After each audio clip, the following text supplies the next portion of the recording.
Västerås, ville industrielle ouvrière à 100 km à l'ouest de Stockholm. Une ville plutôt banale, et pourtant c'est là que Mikael Jensberg a décidé de monter un concept d'hôtellerie hors du commun.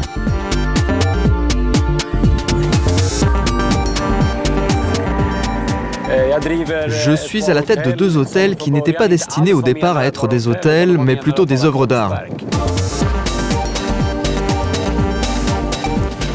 L'idée ici était de faire des logements alternatifs, plus pour montrer que c'est possible, que de toute façon rien n'est impossible et que l'on peut vivre autrement.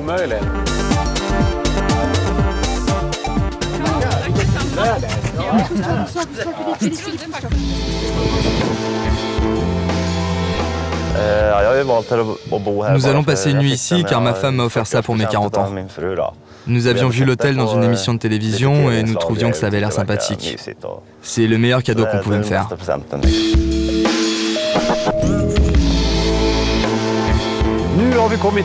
Ici, nous sommes à l'hôtel Uterin. Nous nous trouvons actuellement sur une plateforme de 25 mètres carrés au milieu d'un lac, mais ce n'est pas cela qui rend cet hôtel si particulier. En bas se trouve la chambre à coucher. C'est ici que la partie de l'hôtel se trouve vraiment sous l'eau.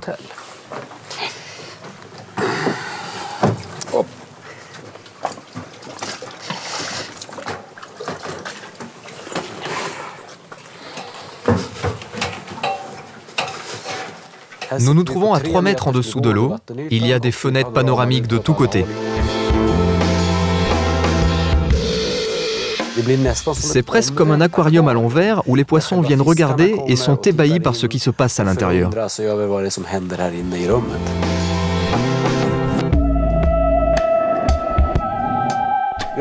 Ici, nous avons de l'électricité qui marche avec des panneaux solaires situés sur le toit. Il y a de l'eau chaude qui descend par les tuyaux, qui alimente un système de chauffage au sol.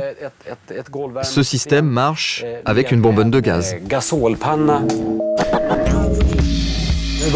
Ça tangue.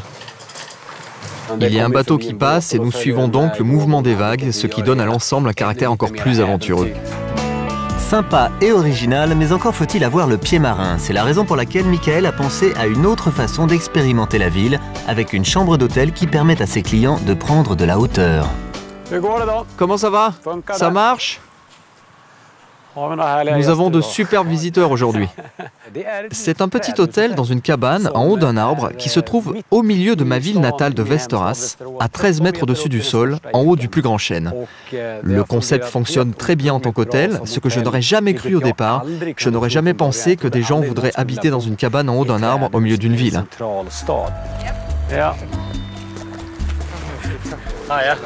Michael. Vous êtes anglais? Oui. C'est avec cela que nous allons vous monter là-haut.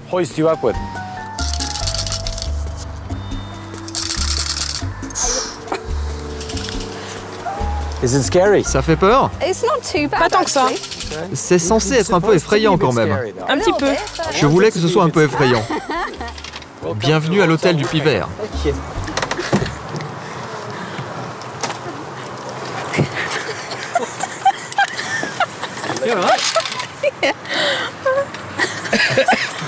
Tu as survécu à ça et tu me parles encore?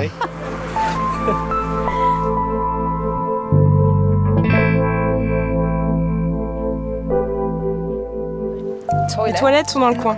Il y en a? Oui.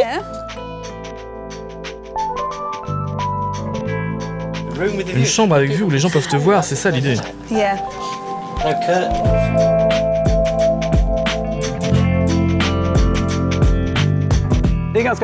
C'est assez primitif. Il n'y a pas d'électricité ni de chauffage extérieur. Ici, il faut se tenir chaud soi-même. On a de quoi se préparer un peu de café, mais sinon, c'est nous qui apportons tout le reste. C'est quelque chose de spécial, ce n'est pas à faire tout seul. On ne vient pas ici avec son frère. Il faut venir avec sa petite amie, sa femme, ou même les deux. Ça serait intéressant.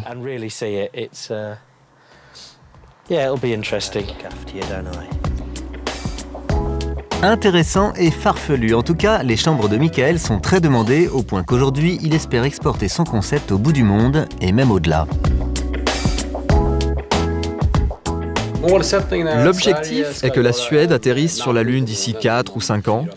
et de placer une petite maison rouge à bordure blanche sur la Lune. C'est bien évidemment un rêve complètement fou.